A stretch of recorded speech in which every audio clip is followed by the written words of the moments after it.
की कलाकार से आप लोगों से मिलाना चाहती हूँ। और इनका हाल ही में रील पर बहुत बड़ा ट्रेंडिंग पर गाना भी रहा है। और पहला गाना जिसने भोजपुरी गाना या हिंदी गाना कह लीजिए। हाय फ्रेंड्स, आई हो बढ़िया होंगे। वीडियो देख करके आप लोगों को कुछ समझ में आएंगे, और अगर नहीं समझ में आया तो प्लीज़ मेरे वीडियो के लास्ट तक बने रहें, पूरे डिटेल से समझाते हैं। फाइनली अक्षय सिंह ने अपने स्टेज शो पे पवन सिंह का तारीफ कर ही दिया।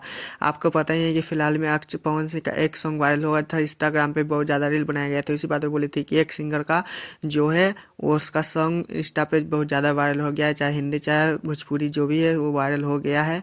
और क्या ही बोल सकते हैं, एक दूसरे से पहले एक समय था कि दोनों विवाद के कारण अक्षय सिंह अगर पवन सिंह का सॉन्ग सुन लेते थे स्टेज पे तो मैक पीक कर चले जाते थे, उसके कारण सोशल मीडिया पे बहुत ज़्यादा ही बदनाम हो जाते थे।